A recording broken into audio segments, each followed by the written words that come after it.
The White House just announced it will postpone that second meeting with Putin, where the president over Twitter had offered this invitation to come to the White House in the fall. Will postpone that until the Mueller probe is complete. Let's remember, we still know nada about that first summit in Helsinki, the summit in Helsinki, 9 days after it happened. So our senior White House correspondent Jeff Zeleny is standing by. Gloria Borger is as well, our chief political analyst. But Jeff, first to you, talk to me about why this postponing of this meeting is such a big deal. Brooke, this is very significant. I mean, you'll remember that this meeting is being delayed just about as fast as it was abruptly scheduled last week. It took many people by surprise, particularly members of the National Security Council, other advisors, and the Director of National Intelligence by surprise last Thursday when he was on stage. We all remember that moment out at the Aspen Security Forum when Andrea Mitchell advised Dan Coats that the White House had invited Vladimir Putin to come to Washington. He was, of course, gobsmacked by that, and he, expressed the surprise of the administration. Well, it's clear now that the meeting is being delayed. They're saying it's because of the Russia investigation, but Brooke, it's actually more than that. Remember the criticism really across the board, particularly from Republicans who said they did not want Vladimir Putin in Washington at all, certainly around the midterm elections. And more importantly, more to the point, Moscow had never accepted this invitation. The Kremlin acknowledged the invitation, but did not accept the invitation. So the White House, to me, appears to be trying to head off potentially an embarrassing decline of a meeting by saying, no, we're going to put this off until next year. But Brooke, they do not know when the Russia investigation is going to be over. It's likely to be continuing next year. So this is certainly one of the reasons why usually meetings of this magnitude are not announced over social media. They're agreed upon privately and then announced to avoid moments like this. And we should point out, no accident that it's coming right before the Secretary of State, of course, is getting a grilling there by the Senate Foreign Relations Committee. Certainly this question was going to come up, this second meeting, either a do-over or doubling down. Now it's been delayed, Brooke.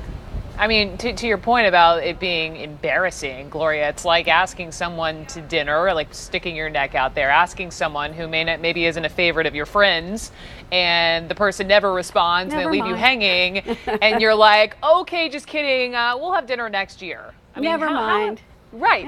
Never mind. Well, look, I can imagine congressional leaders who met with the president were not happy, I think, and Jeff, correct me if I'm wrong, I think that this was tentatively going to be set for November 2nd or something like that before the election.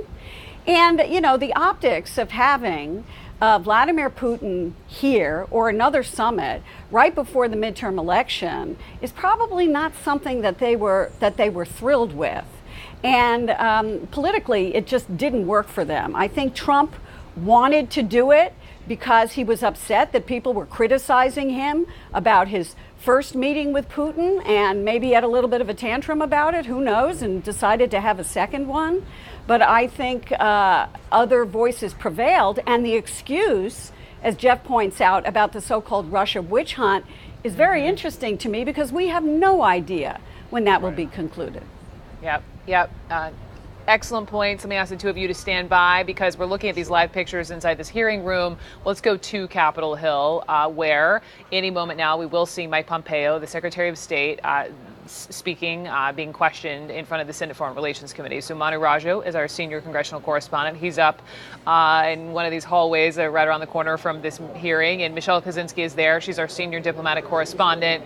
Manu, to you first. You have been talking to lawmakers about what they want to know from this secretary, namely the fact that he said in the last 24, 48 hours, many things came of this summit. No one really knows what those many things are. How do you think that he will be treated today, and especially from Republicans? Well, I think we'll get a good sense of that in about a minute. We're actually going to see the Senate Foreign Relations Committee chairman right here, Bob Corker. We'll see if we can get him to wait. Senator, what's your reaction to the delay of this Putin meeting? I think it's great. Do you think I have a better reaction once we're 2 minutes late. 2 minutes late. We got to maintain the hallway, guys. Come on. It's a little. Everybody get back up against the wall for me here, please. Come on. It's a little bit of a mosh pit here, Brooke, as you can see. We're still with you. But you could hear Corker say it was a good idea to delay the meeting. The idea of having the second meeting came under fierce criticism Brooke, from both parties, concerned because it's still unclear exactly what the president agreed to behind closed doors. Even some of the key committees on Capitol Hill have not been briefed about exactly what happened here. Earlier today, I talked to Mark Warner, the Senate Intelligence Committee chairman, who told me that he also has not been briefed, his committee, despite their role overseeing the intelligence community. Take a listen.